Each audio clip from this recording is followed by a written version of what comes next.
Have not made this video in a while, and since there's a lot of new subscribers and guys on the Facebook forums, this is Nylog, and as you can see, I got more than enough here that will protect where the surface sealing area of your O-ring goes on from your coupler to your service fitting. As you can see, not too clear, sorry about that. There we go. See that thick resin that's on there? That's an oil. It's actually a refrigerant oil that's very thick, like Vaseline or dielectric grease. Spark plug grease is a good alternative.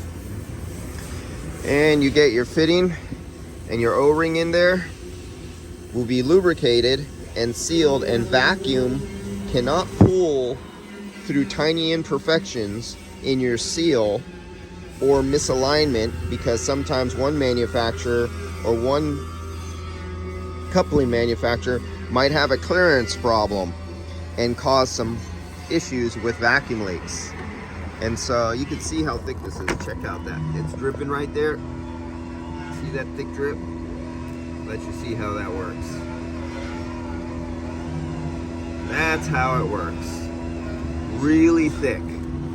And viscosity of that substance prevents vacuum leaks. Get it on there. There we go. And at the same time, it protects that O-ring seal inside there. This is available at True Tech Tools. It's called Nylog, and you want the one in the blue bottle. This is made for the HFOs, CFHFOs, and OF, poly, whatever the name of the damn. There's so many different refrigerants now. The red bottle is for old style CFC refrigerants that use mineral oil, so you won't be ordering the red bottle, you'll be getting the blue bottle.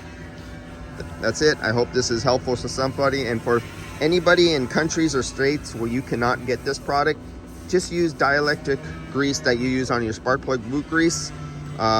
Silicone grease, not silicone, the hard stuff that gets hard and rubbery, but silicone grease or dielectric grease, as it's also known as, you could use that in its place. All right,